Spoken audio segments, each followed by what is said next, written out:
ஓம் சாந்தி. எல்லாரும் குசி குசியாக இருக்கீங்களா? இன்றைய முரளிலிருந்து முக்கியமான ஞான ரத்தினங்கள். முதல் பாயிண்ட், இது பகவானுடைய மகா வாக்கியம். தந்தை யாராக இருக்கிறாரோ, எப்படிப்பட்டவராக இருக்கிறாரோ அவரை அதே போல் அறிந்து அவரை நினைவு செய்யுங்கள் அப்படின்னு சொல்லியிருக்கார்.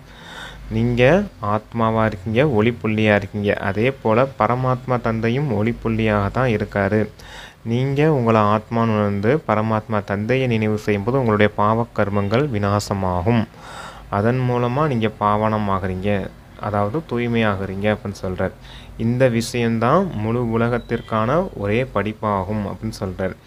அப்போ இந்த தந்தை, இறை தந்தை இந்த ஒரே ஒரு முறை தான் இந்த ஞானம், நாலேஜ் கொடுக்குறாரு அப்படின்னு சொல்கிறார்.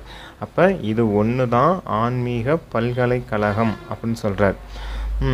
யூனிவர்சிட்டி அப்படின்னு சொல்கிறாங்க இல்லையா? யூனிவர்ஸ்னால் முழு உலகம், யூனிவர்சிட்டினா பல்கலைக்கழகம். முழு உலகத்துக்குமான ஒரே படிப்பு சொல்லிக் கொடுக்கக்கூடிய பல்கலைக்கழகம் இதுதான் அப்படின்றத நீ நல்ல விதத்தில் புரிய வைக்கணும். பகவான் தான் படைப்பவர் மற்றும் படைப்பினுடைய ரகசியத்தை சொல்லி புரிய வைக்க முடியும் அப்படின்னு சொல்கிறார். அப்போ இது ஒரு ஸ்பிரிச்சுவல் யூனிவர்சிட்டி இல்லையா? அப்போ நிராகார இறை தந்தையின் பல்கலைக்கழகம் அப்படின்னு நீங்கள் போர்டு வைக்கணும் அப்படின்னு சொல்கிறார். போர்டு வைக்கும்போது மனிதர்களுக்கு ஈஸியாக புரிஞ்சுக்கிடுவாங்க இல்லையா என்ன விஷயம் அப்படின்னு. மனிதர்கள் இந்த படைப்பவர் மற்றும் படைப்பவரை பற்றி எங்களுக்கு தெரியாதுன்னு சொல்லிட்டாங்க. அதாவது அந்த ரிஷி முனி சாது சந்துகள் அவங்களாம் என்ன சொல்லிட்டாங்க, எங்களுக்கு இந்த படைப்பின் ரகசியத்தை பற்றிலாம் தெரியாது, அதான் நேத்தின்னு சொல்லிட்டாங்க அப்படின்னு பாபா சொல்லியிருக்காரு. அப்போ இவங்களுக்கு தெரியாத விஷயத்த தானே பாபா சொல்ல முடியும். பகவான் தான் இந்த படைப்பவர் மற்றும் படைப்பினுடைய ரகசியத்தை புரிய வைக்க முடியும் அப்படின்னு சொல்கிறார். இப்போ எல்லாருமே கல் புத்தி உடையவர்களாக மாறிட்டாங்க, நீங்கள் தங்க புத்தி உடையவர்களாக இப்போ மாறணும் அப்படின்னு சொல்கிறார். பாரஸ் புத்தி அப்படின்னு சொல்லியிருக்கார். கல் புத்தியிலேருந்து தங்க புத்தி உடையவராக மாறணும். இது ஒன்று தான் படிப்பு. இந்த படிப்பில் நீங்கள் 50% தேர்ச்சி அடைஞ்சிங்க அப்படின்னா நீங்கள் தங்க புத்தி உடையவர்களாக ஆகுறீங்க அப்படின்றத பாபா சொல்கிறார். அதை 2 விதமாக சொல்கிறாரு. ஒன்று சூரிய வம்சி, இன்னொன்று சந்திர வம்சி இல்லையா? சூரிய வம்சத்தில் கிருஷ்ணரை காமிச்சிருக்காங்க, கையில் எப்போவும் சுயதர்சன சக்கரம் வச்சுருக்கிறது மாதிரி. அதாவது 84 பிறவிகளின் சக்கரம் தானே ஞானம். அந்த ஞானத்தை எப்போவும் சுற்றிக்கிட்டே இருந்தார், ஞான சிந்தனை செய்துக்கிட்டே இருந்தார். இறை தந்தையை நினைவு செஞ்சு யோகம் பண்ணிக்கிட்டே இருந்ததுனால தான் அந்த யோகத்தின் சக்கரமாக அந்த சுயதர்சன சக்கரத்தை காட்டுறாங்க. அப்போ அவர் 100% பாஸ் ஆகி சூரிய வம்சத்துக்கு போகிறாரு. அடுத்து ராமரை காமிக்கிறாங்க, அம்பு வில்லோ காமிக்கிறாங்க. விஷயம் அதாவது மனம் புத்தியோட சண்டையிட்டுக்கிட்டே இருந்தது மாதிரி காமிக்கிறதுனால தான் அவர் கையில் அம்பு வில்லும் கொடுக்கப்பட்டிருக்குது. அதாவது மாயையோடு யுத்தம் செய்துக்கிட்டே இருந்த மாதிரி. அப்போ அவர் மார்க்கு ஜாஸ்தியாக வாங்கலை, அதனால் அவர் தோல்வி அடைஞ்சிட்டாரு, சத்திரிய வம்சத்துக்கு போயிட்டார், அதாவது சந்திர வம்சத்துக்கு போயிட்டார் அப்படின்னு சொல்கிறார். தேவதைன்னு சொல்கிறது கிருஷ்ணராக தான் சொல்ல முடியும், ராமரை சத்திரியர் தான் சொல்ல முடியும். இவர் நல்ல விதத்தில் படிச்சிருக்காரு, அவர் நல்ல விதத்தில் படிக்கலை அப்படிங்கிறத பாபா புரிய வச்சுருக்கார். அப்போ இந்த விஷயத்தை நல்ல விதத்தில் புரிஞ்சுக்கிட்டு நீங்கள் இப்போ நல்ல விதத்தில் இந்த படிப்பை படித்து உயர்ந்த பதவி அடையணும்னு பாபா இங்கே சொல்லியிருக்கார். செகண்ட் பாயிண்ட்டு, இந்த தேவதைகளையும் சத்திரியர்களையும் ஹிம்சையாளர் போல் சாஸ்திரத்துலலாம் காமிச்சிட்டாங்க அப்படின்றத பாபா சொல்கிறார்.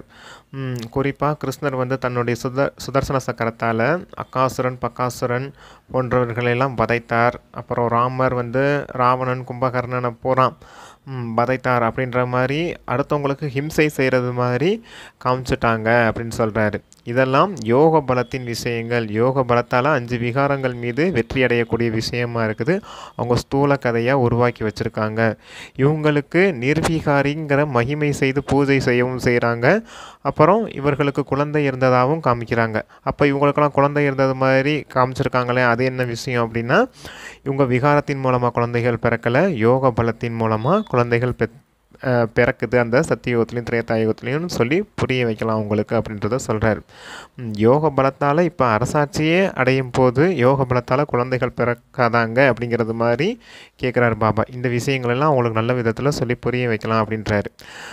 சென்டருக்கு வரவங்களும் பல விதமாக இருப்பாங்க அப்படின்னு சொல்கிறாரு. சிலர் நல்ல விதத்தில் புரிஞ்சுக்கிடுவாங்க, சிலர் கேள்வி கேட்டுகிட்டே இருப்பாங்க. அவங்களுக்கெல்லாம் நீங்கள் யுக்தியோட பதில் சொல்ல வேண்டியது இருக்கும். குறிப்பாக இந்த சித்திரங்களையெல்லாம் வச்சுக்கோங்க அப்படின்றத சொல்கிறார். இப்போ நாம் சூத்திரர்ல இருந்து பிராமணர்களாக இருக்கோம், பிராமணர்லேருந்து மீண்டும் இப்போ நம்ம தேவி தேவதைகளாக மாறப்போகிறோம், இது ஒரு குட்டிக்கரண விளையாட்டு போல் இருக்குது இல்லையா அப்படின்னு சொல்லுங்கள். அப்புறம் விராட ரூபத்தின் சித்திரம் இருக்குது இல்லையா, அந்த சித்திரத்தையும் வச்சுக்கோங்க. அப்புறம் கூடவே அந்த விராட ரூபத்தின் சித்திரத்தோடவே இந்த ஏணிப்படியின் சித்திரத்தை வச்சு நல்ல விதத்தில் புரிய வச்சிங்கன்னா அவங்க ஈஸியாக புரிஞ்சுக்கிடுவாங்க அப்படின்றத சொல்கிறார். விராட ரூபத்தில் தலையில் வந்து பிராமணர்கள் இருக்கிறது மாதிரியும், தேவதைகள் வந்து முகத்தில் இருக்கிறது மாதிரியும், புஜங்களில் வந்து சத்திரியர்கள் இருக்க மாதிரியும், வயிற்று பகுதியில் வைசியர்கள் இருக்கிறது மாதிரியும், கால் பகுதியில் சூத்திரர்கள் இருக்க மாதிரி காமிச்சிருக்காங்க. அதாவது பிராமணர்களாகிய நாம் இப்போ உச்சி குடுமியில் இருக்கோம், கொஞ்சம் கொஞ்சமாக அடுத்து தேவதைகளாக மாறி சத்திரியர்களாக மாறி வைசியராக மாறி சூத்திரராக மாறிடுவோம். இது சூத்திரர்லேருந்து தந்தை மீண்டும் நம்மளை பிராமணராக ஆக்குவார் ஞானத்தின் மூலமாக, பிராமணன் வந்து மீண்டும் தேவதையாகும். இப்படி இது ஒரு சைக்கிள் போல் சுற்றிக்கிட்டே இருக்குது அப்படின்னு அந்த ஏணிப்படி சித்திரத்தையும் இந்த விராட ரூபத்தின் சித்திரத்தை வச்சு நல்ல விதத்தில் புரிய வைக்கணும் அப்படின்னு சொல்கிறாரு. இப்போ எல்லாரும் கல் புத்தியுடையவர்களாக இருக்காங்க, எல்லாரையும் தங்க புத்தியுடையவர்களாக நீங்கள் மாற்றுங்க அப்படின்னு சொல்கிறார். யாருக்காவது சில விஷயங்கள் நல்ல விதத்தில் பிடிச்சிக்கிச்சுன்னா அவங்க தினந்தோறும் கேட்குறதுக்கு வருவாங்க சென்டருக்கு. சிலருக்கு புரியவே இல்லை, எதுவும் அவங்க புத்தியில் பதியலை அப்படின்னா அவங்க ஏதோ தோசைக்கல் போல் உட்காந்துருப்பாங்க, உணர்ச்சி இல்லாத ஜடம் போல் அமர்ந்து கேட்டுட்ருப்பாங்க அப்படின்னு பாபா சொல்கிறார். இதெல்லாம் நீங்கள் நல்ல விதத்தில் தெரிஞ்சுக்கிட்டு அவங்களுக்கு ஞானத்தை நல்ல விதத்தில் புரிய வைக்கணும் அப்படின்னு பாபா சொல்லியிருக்கார். இது சேவைக்காக சொல்லியிருக்கார். அடுத்து வரக்கூடியவங்களுடைய பார்வை கூட தவறாக இருக்கலாம் அப்படின்றதையும் சொல்கிறார். ஏன்னா மாயையோடு மிகப்பெரிய யுத்தம் நடக்கும். ஏன்னா தந்தையின் அறிமுகம் கிடச்சிருச்சு இல்லையா, அப்போ 5 விகாரங்களின் யுத்தமும் அப்போவே ஆரம்பிக்கும், அதுவும் ஜாஸ்தியாகும்னு சொல்லியிருக்கார். மாயையும் மிகவும் மோசமானது அப்படின்னு சொல்லியிருக்கார். குறிப்பாக காம விகாரத்தின் பார்வை சொல்கிறார்.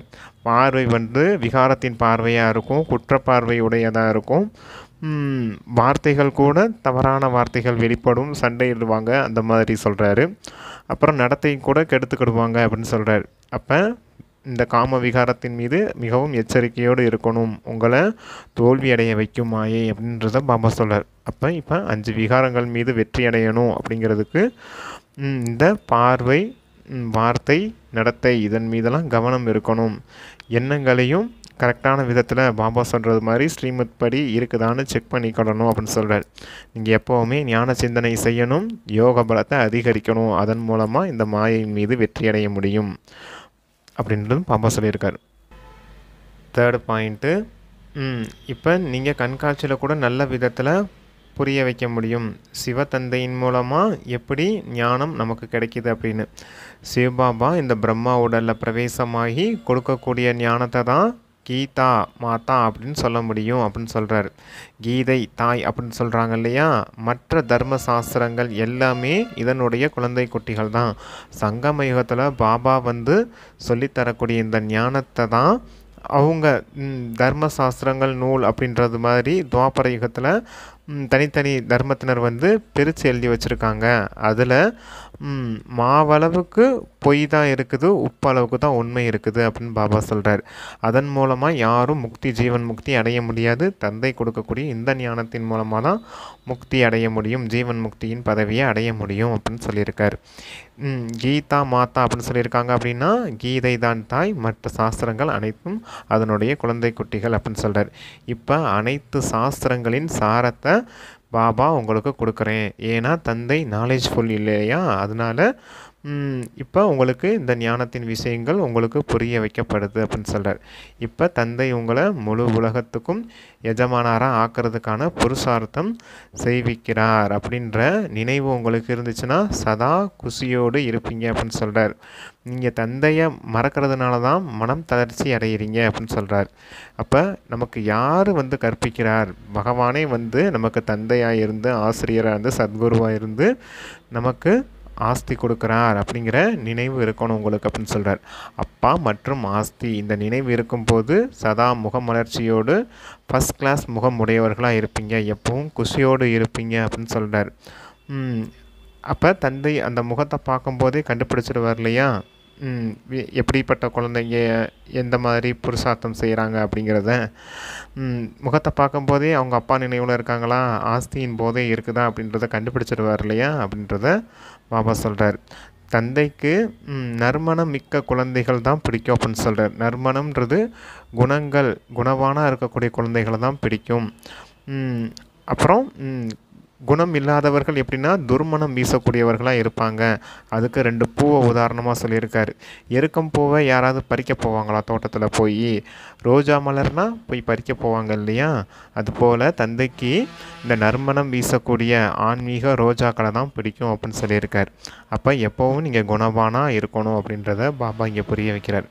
தந்தையை யதார்த்தமாக நீங்கள் நினைவு செய்யும் போது உங்களுடைய பாவக்கர்மங்கள் விநாசமாகும். நீங்களும் தூய்மையான மலராக ஆயிடுவீங்க, குணங்கள் நிரம்பியவர்களாக ஆயிடுவீங்க அப்படின்னு பாபா சொல்லியிருக்கார். 4th பாயிண்ட்டு வரதானம். உறுதிமொழி மற்றும் நடைமுறையின் சமநிலை மூலம் தன்னை பாவத்திலிருந்து பாதுகாப்பாக வைத்து கொள்ளக்கூடிய விஸ்வசேவாதாரி ஆகுங்கள். இப்போ குழந்தைகள் என்ன உறுதிமொழி செய்கிறீங்களோ அது நடைமுறையிலையும் வரணும், அது சமநிலையில் இருக்கணும். என்ன உறுதிமொழியின் எண்ணம் வைக்கிறீங்களோ அது நடைமுறை செயல்லையும் வரணும்.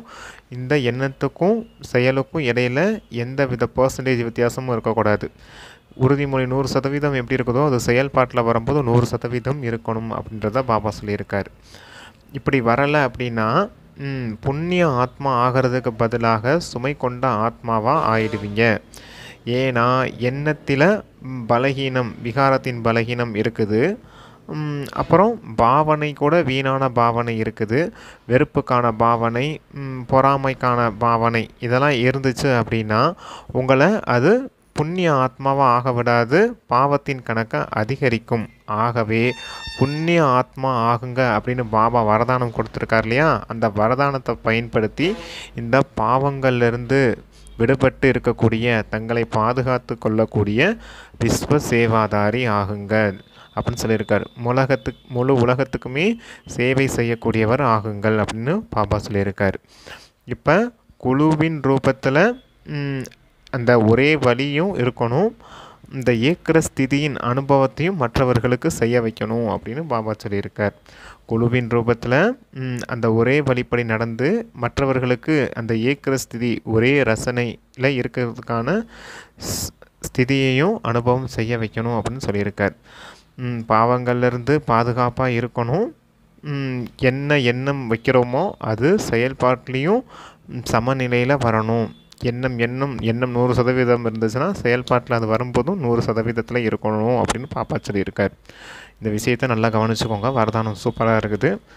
அடுத்து ஸ்லோகன் தூய்மையின் ஜோதி நாலாபுறமும் சுடர் விட ஆரம்பித்தால் பாபாவை சகஜமாகவே பார்க்க முடியும் அப்படின்னு சொல்கிறார்.